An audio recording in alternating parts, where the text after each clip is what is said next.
como explicar o mal de Alzheimer à luz da doutrina espírita lá. Ela.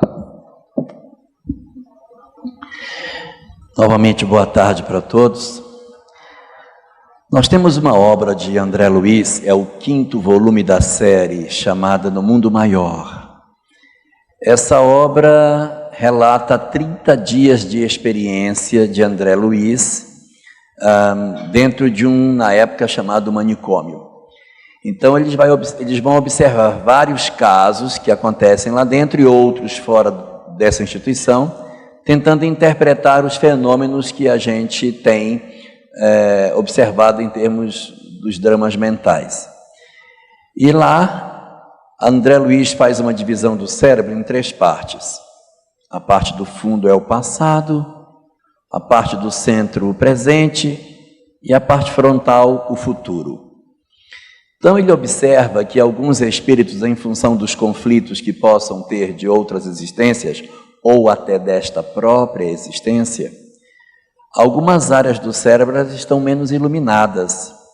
Então há pessoas que, por algum tipo de razão, inconscientemente ou não, elas apagaram ou elas desligaram determinadas áreas que tocam ao passado, ao presente, ao futuro.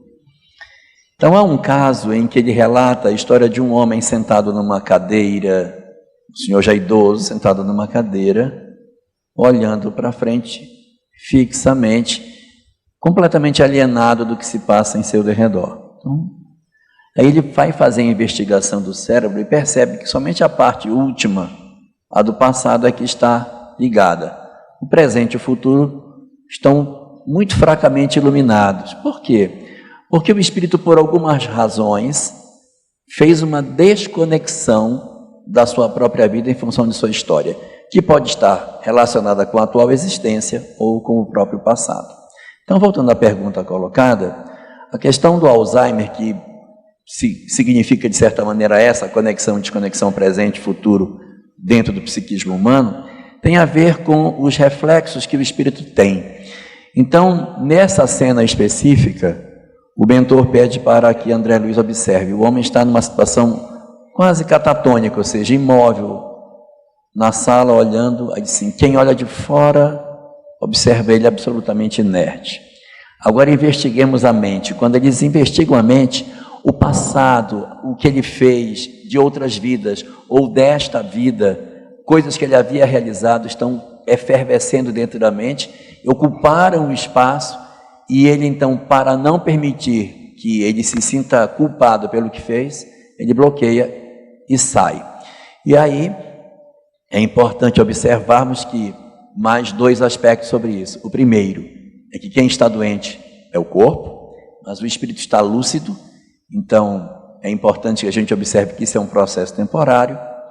E o terceiro, que é o mais importante de todos, é que se nós temos em casa alguém com esse tipo de problema, esse tipo de mal, compete a nós, efetivamente, nos desdobrarmos em amor, porque nós não sabemos os vínculos espirituais que nós temos uns com os outros.